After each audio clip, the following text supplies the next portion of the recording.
We've all heard the arguments. Religion does not belong in publicly funded schools.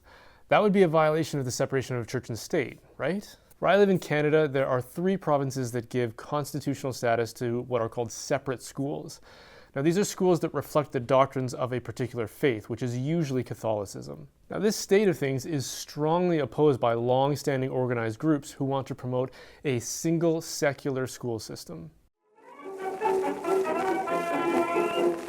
Even though my family homeschools, I'm a big supporter of separate schools and diversity in education options. The fact is, not all people are the same. We come with different instincts, different learning goals, different values, and different spiritual beliefs. Wouldn't it make sense to have different options that better reflect the priorities of parents and families for their children? But what about separation of church and state?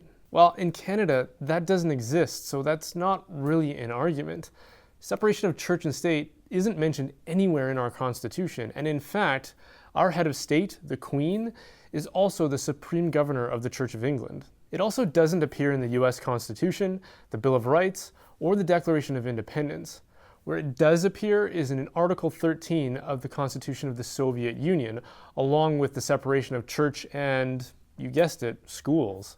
So if that's where we want to draw our inspiration from, then okay, but we should be clear about where it's coming from. Now, you might be objecting, if the government supports an education system that upholds certain religious beliefs, doesn't that seem like an endorsement of those religious beliefs? I would say not necessarily.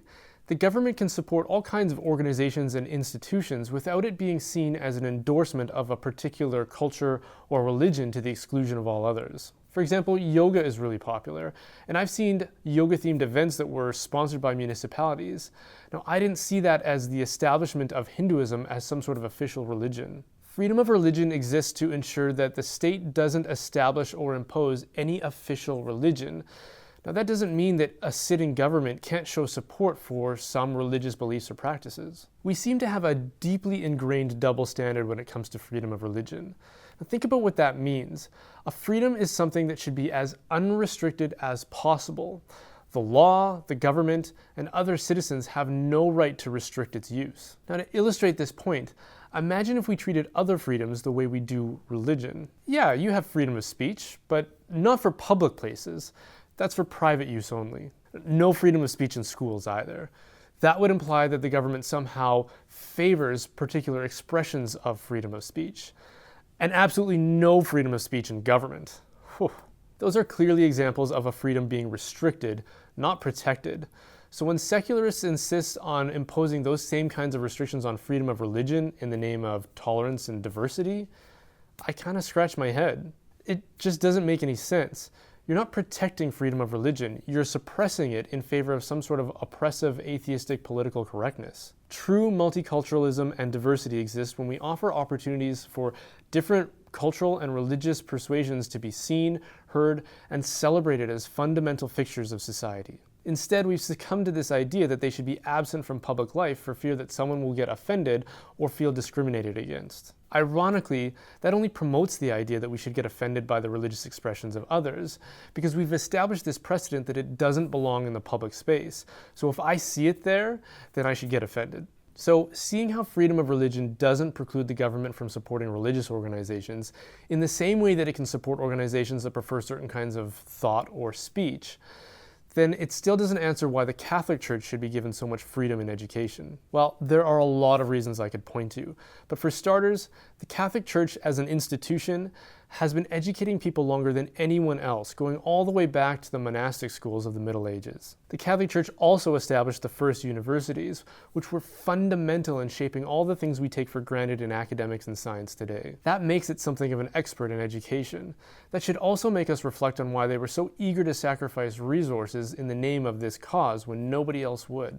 Maybe something in the Catholic belief system is intrinsically focused on education, thereby making it a natural ally in the pursuit of public education. If you read about the history of Alberta, which is the province that I live in, you'll read about fur traders, whiskey traders, ranchers, bison hunters, and the struggle to take whatever could be found in this new frontier. What you hear less of is the people who came here with different intentions. They were the ones who had no ambitions on the region's resources. They had no aspirations for wealth or glory.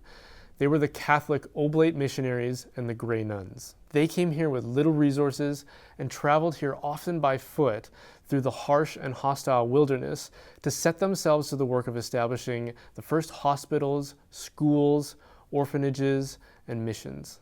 While everyone else was spellbound by the prospect of wealth and opportunity, they were doing the hard work of building up the necessary pillars of civilization. Think about that. Something in Catholicism compels its adherents to establish schools and hospitals when there are none to be found. The fruits of that hard and thankless work is what we take for granted today in a stable and prosperous society. So when aggressive secularists show up and say that the Catholic Church should be expelled from the education system they helped establish, I tend to disagree. Anybody can show up after the hard work has been done and inherit it without saying thank you. But to go a step further than that and to try to expel the religious convictions that were the very reason that anybody thought that educating the public was a worthy calling in the first place, well, that's just out of line, and frankly, it's ignorant. We as a society should show appreciation for the things we have by honoring the institutions and the people who gave them to us before we ever even thought to seek them for ourselves. Thank you so much for watching. We're going to try and make one of these videos a few times a month, and hopefully we can get it up to about once a week. And they're going to be about topics that are interesting to me and hopefully interesting to you too. And so if they are, please subscribe and come find me on Twitter and elsewhere, and stay tuned.